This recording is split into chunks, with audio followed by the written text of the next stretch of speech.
Hey, welcome to another episode of Making Billions. I'm your host, Ryan Miller, and today I have a special treat. I have Jason Hartman on the show.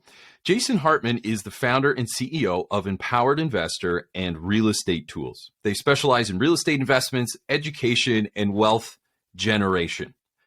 Jason, welcome to the show.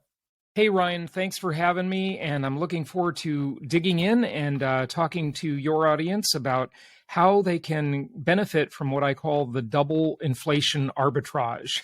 Oh, man.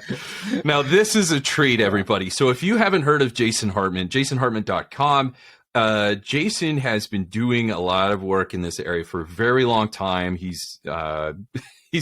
We're certainly lucky to have a brilliant mind like you on the show. So you're the author of the Hartman Comparison Index. I saw you present at one of the shows that we were at. You were presenting. And I got to tell you, the information that you share and on your mission is so inspiring. As soon as I heard you, I was like, I got to get this guy on the show. He provides an immense amount of value. So I cannot wait to hear what you have to teach us. Well, I'm happy to share this stuff, Ryan. And, you know, what I've tried to do in the last 18 years of working with 100% investors and helping them buy properties nationwide and build portfolios of mostly single family homes, a little bit of multifamily and apartments, and, occasionally a deal like a mobile home park or something like that, too. But, I've created some really unique principles, things you haven't heard before. Of course, I've read all the books, followed all the gurus throughout my career and life, and just wanted to really share some innovative strategies that they haven't heard before anywhere else. And I know they haven't heard them because they came out of my own head. One that you alluded to is an index I developed called the Hartman Comparison Index, or the HCI. And the HCI basically helps people understand the value of real estate compared to a whole bunch of things rather than just one thing that people use as the comparison. And that is, of course, the dollar. I believe investors can have a lot of blind spots and make a lot of mistakes by only comparing the value of anything to only one other thing. And that it's so funny. That's what we do. You know, we compare stocks to dollars. We compare real estate to dollars. We compare Bitcoin to dollars. We compare gold to dollars, right? What if we compared it to a whole basket of things similar to the way the Consumer Price Index tries to evaluate inflation, and it's highly manipulated, and I don't believe in the Consumer Price Index, just for the record. You're in good company here. Yeah. But conceptually, the idea is good, right? Yeah. And that's what the index does. And then I developed another strategy about 18 years ago, and it's sort of a mouthful. I call it inflation-induced debt destruction. And inflation-induced debt destruction is the hidden wealth creator that investors benefit from, especially with income property. But they can also do it with other asset classes as well. Certainly, it's done within companies, within businesses. Your listeners are certainly familiar with the LBO strategy, or the leveraged buyout strategy. Correct. Similar to that in many ways. And I'm happy to dig into these concepts and, just go down the rabbit hole with your audience. Yeah, I love that. So we've got the HCI and inflation-induced debt destruction. I mean, you and I could just keep talking for show after show after show just to pull out all that wonderful information that you're so generous and willing to share with the rest of the world. So I love it. Now, you mentioned something about the double inflation arbitrage. Right. Can you kind of talk about a little bit about what that is and how that might benefit someone listening to a show called Making Billions? Sure. Walk us through a little bit of what that is. Yeah, well, we'll go into some visual aids, and I'll present some things that'll make it more clear. But essentially, most people get hurt by inflation. Inflation is a wealth transfer from the poor and the middle class to the upper middle class, and certainly the elites and the ultra rich, right? Right. That's what it is. It's a wealth transfer mechanism. Most people think taxation is the wealth transfer mechanism. And most of the time, the rich will complain about it, and they'll talk about wealth redistribution to the poor, right? Yes. But the reality is that's not exactly true many times. And just so people know where I'm coming from politically, I'm pretty much a libertarian. I believe that I believe in the saying that the bigger the government, the smaller the citizen. Right. And, you can only have sort of two forces in the world. You either have government that has all the money or citizens that have all the money and resources. Right. You can't have both at the same time. We obviously need government to manage some basic things. And like I always say, most people like the government they can see. Yes. Most people who are sane, at least, they like having, streets and highways and police and fire and things like that. The problem comes with all the government we can't see. Okay. That's where all the corruption and inefficiency is. Sure. So, the question is, how do we take the exact strategies that the two most powerful entities the world has ever known are using? So, after God, a supernatural power, right? We have the two most powerful forces, governments and central banks. Yes. Okay. Right. And they are using the strategies we're going to discuss today. So what I say is, there's the old saying, if you can't beat them, join them. And I'm not endorsing their strategies. I philosophically don't like what they're doing, but why not benefit from them? Why not align our interests with the two most powerful forces the human race has ever known, governments and central banks, and let's use the same business plan they're using to benefit and create wealth for ourselves as a defensive strategy and as an offensive strategy as well.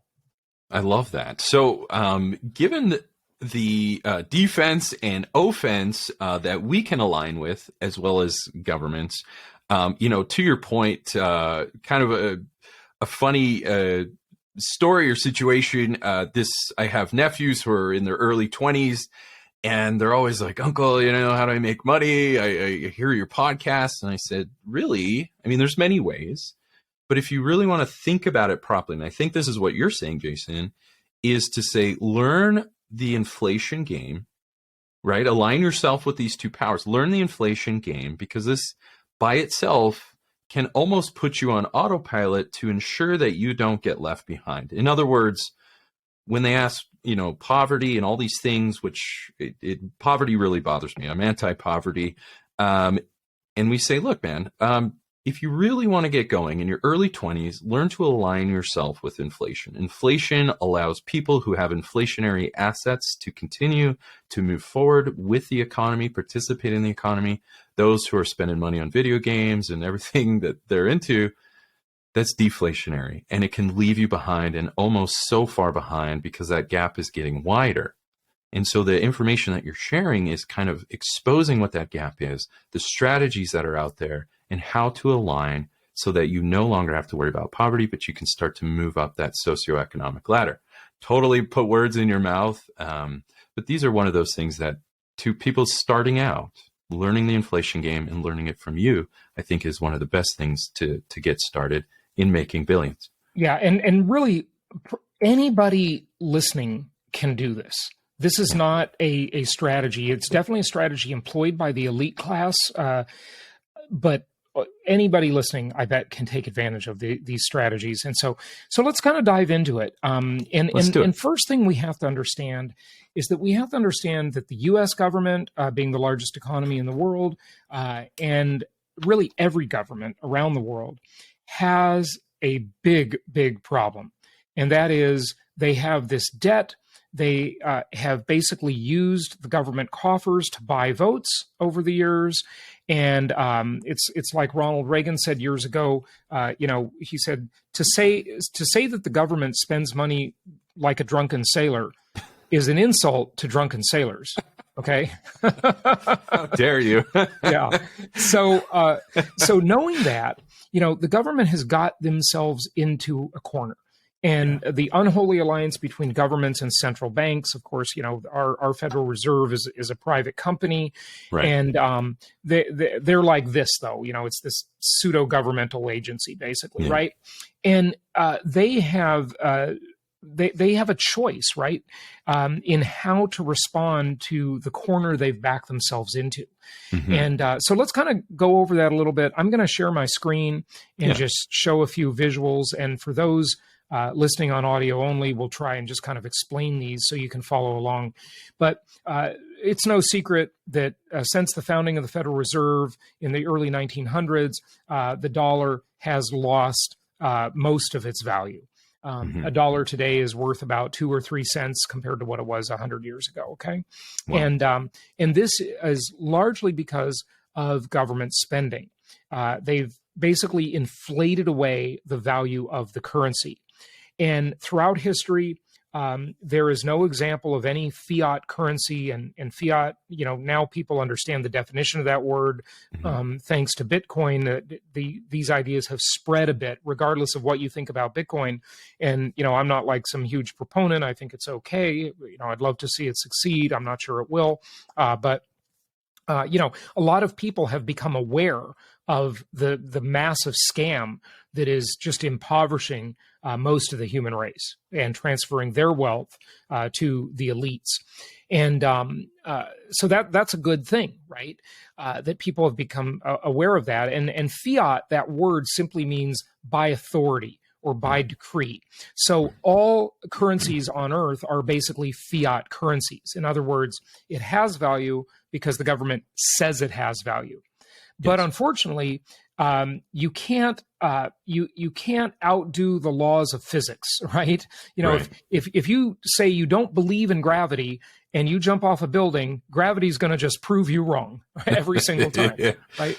Yeah. And so that's true. But what does have value is things that everybody needs, commodities. Right? Commodities have intrinsic value, and they're not attached to any one currency.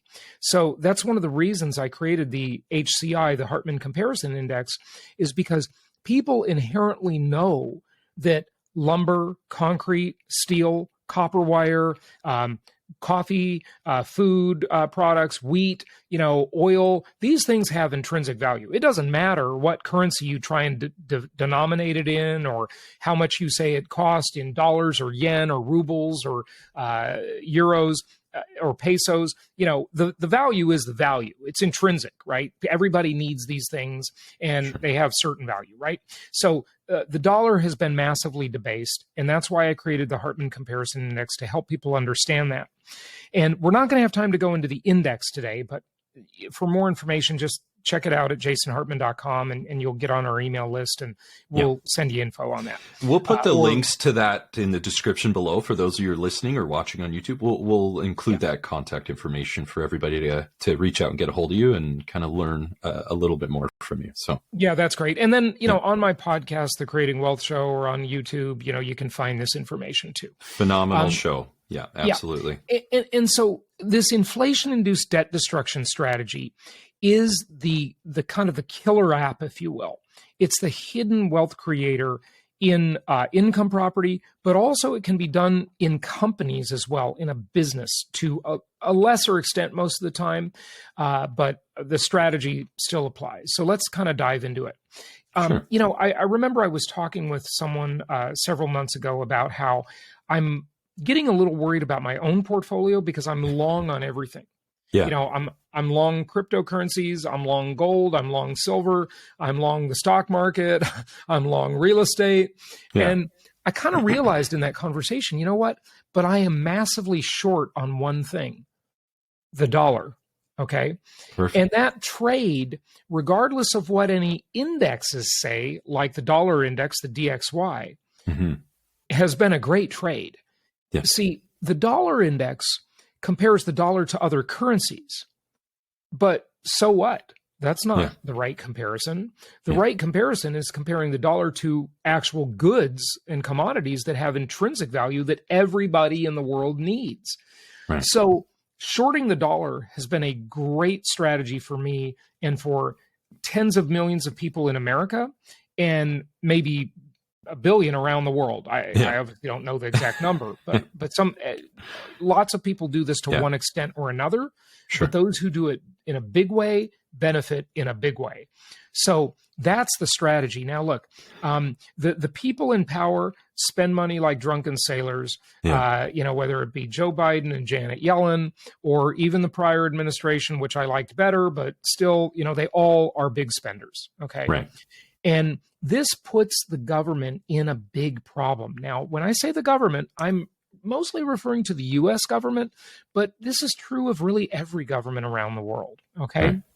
So they're in a mess. They've got too much debt, and they've got to figure out how to deal with it.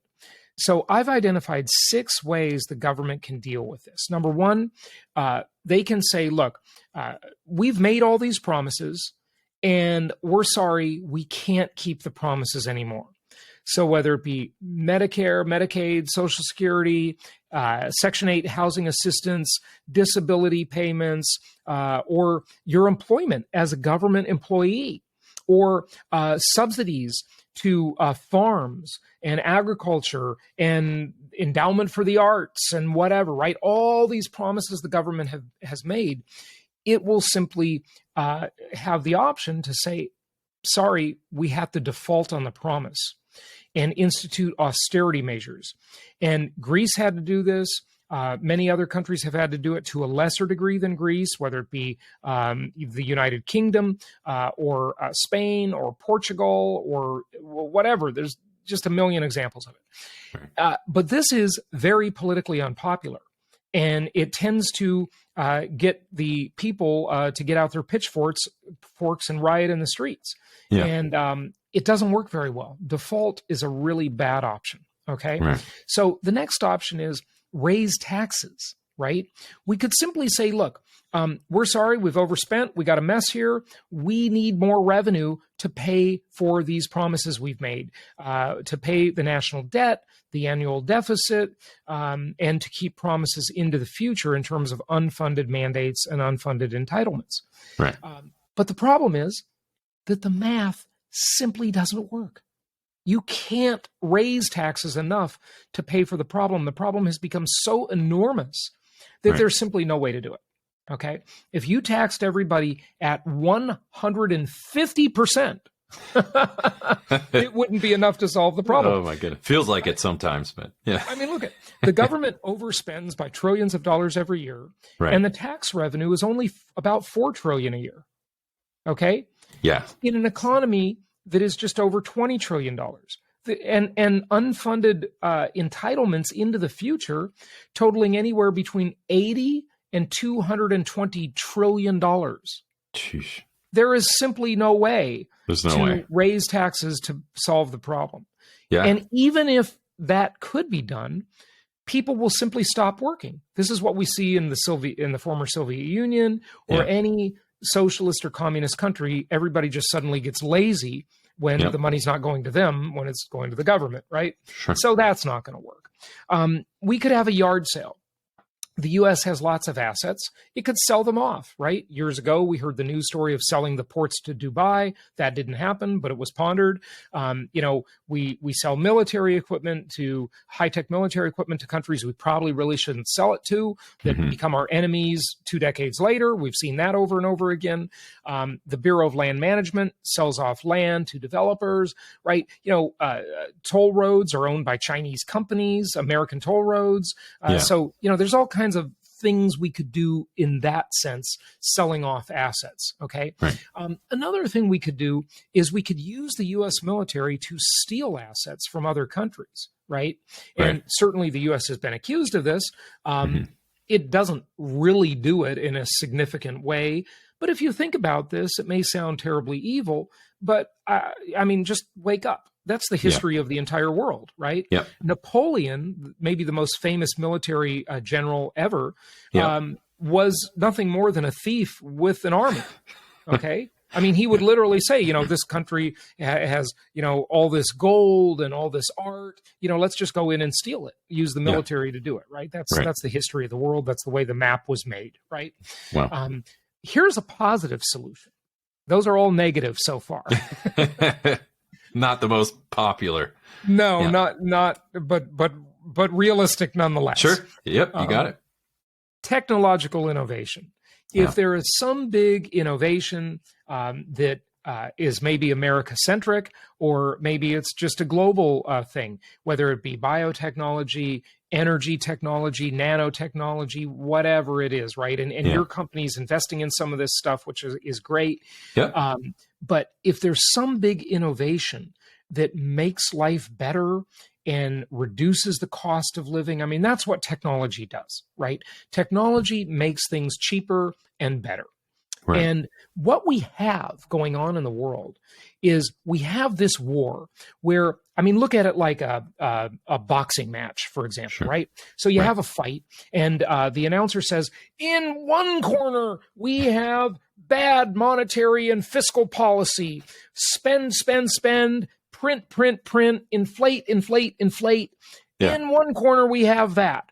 And in the other corner, we have technology, makes things better, cheaper, and more efficient, right? Yeah. And the question is, who will win this fight?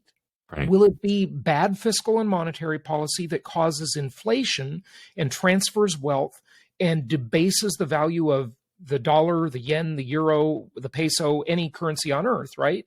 Or will technology win? And the answer is, we don't know. Right. But technology has its evolutionary limits. Money printing has no limit. Right.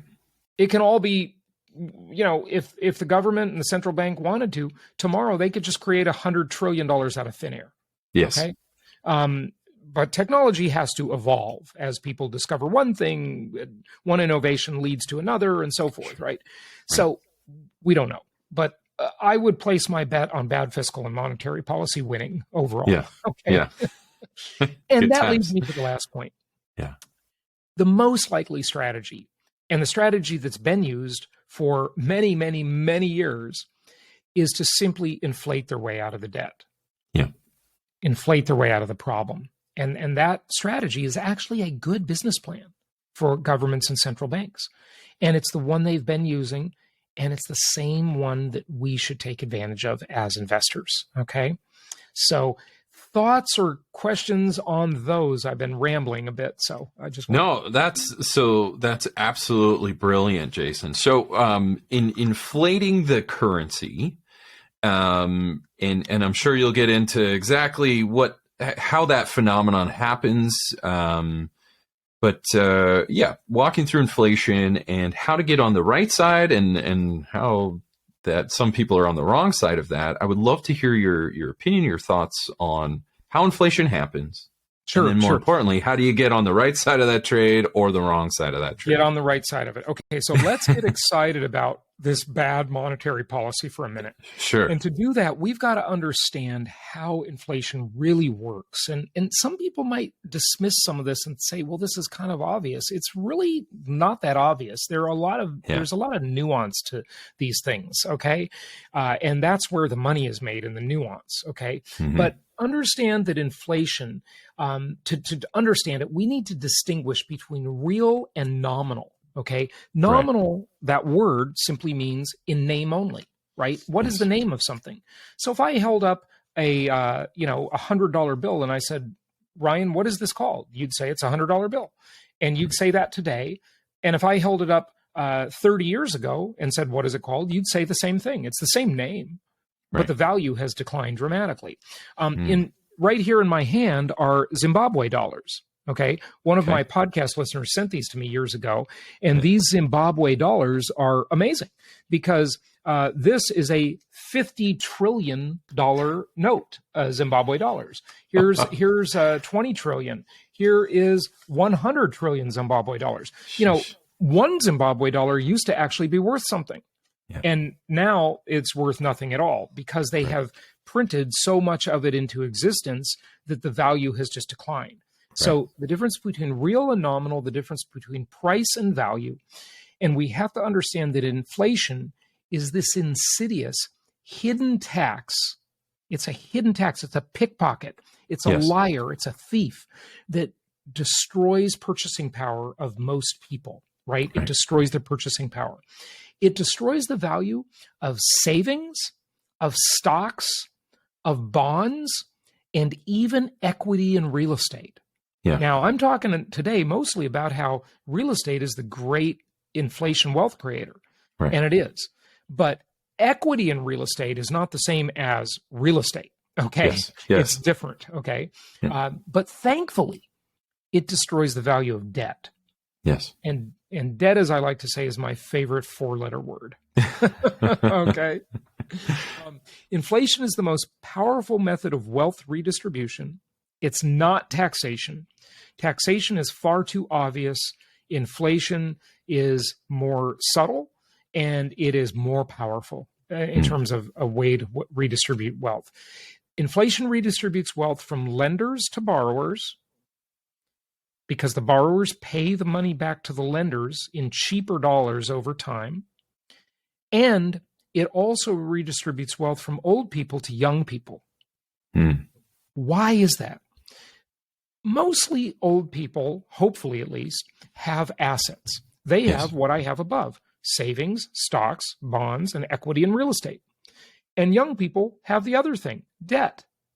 Yes. So without anybody dying and without anybody passing wealth through inheritance, they pass it every day through inflation, as that money, that wealth is transferred to younger generations. Right. Okay.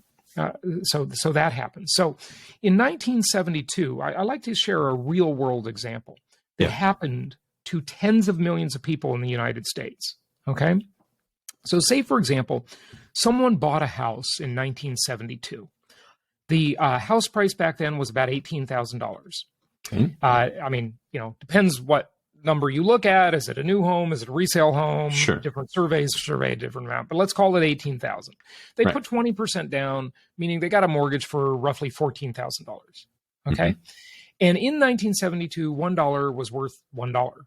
But 12 years later, that dollar was only worth 40 cents by 1984.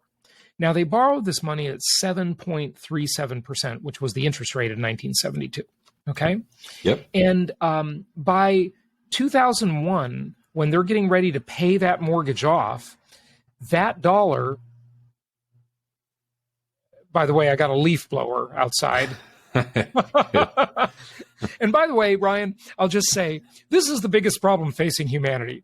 Yeah. It's not inflation. It's not COVID. It's leaf blowers. These things have to go away. Can a guy just get a break? I mean, come on. They are a menace to society. Okay. Total menace to society. Oh, you're great. Yeah. Yeah. So, anyway, so this is phenomenal. So here we are. We're in 1972, buying a house, 20% down, right? Doing your thing, as many people have, our parents and their parents, millions and so of on. People. Yeah. Yeah, exactly. So we're doing a lot of this thing, and you're saying, hey, yep, great, get into a house, whatever that might be for you. But the thing that maybe you don't realize is what's going on with the dollar in terms of when you borrowed a lot of dollars and used that to acquire assets versus over time when you're ready to pay that off. There's some things that have changed. You might still be in the same house paying off that same mortgage, but it's not the same. Right. This dollar reducing in value is a fantastic deal for people when they have mortgages, especially mortgages that are paid by renters. Right?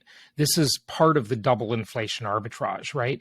Because they thought they were borrowing the money at 7.37%, which is what the interest rate said when they got the loan on the loan docs. Right. But after inflation debased the value of the dollars they were paying back, they really were only paying 1.06% in inflation adjusted dollars. And this is just according to the CPI, which is understated. In real inflation terms, they were paying much less than this. But wait, there's more. After tax savings, because they get to deduct the interest, and the IRS doesn't understand inflation very well, so they get to deduct the full interest payment, and their interest rate is literally negative 1.16%. They literally got paid to borrow the money. Yes. It's totally incredible. This is the hidden wealth creator. Now, here's an analysis of the deal. Okay. They borrowed just over $14,000. They repaid just over $36,000 with interest. Right. But after you adjust for inflation, the real repayment amount was only just over $16,000.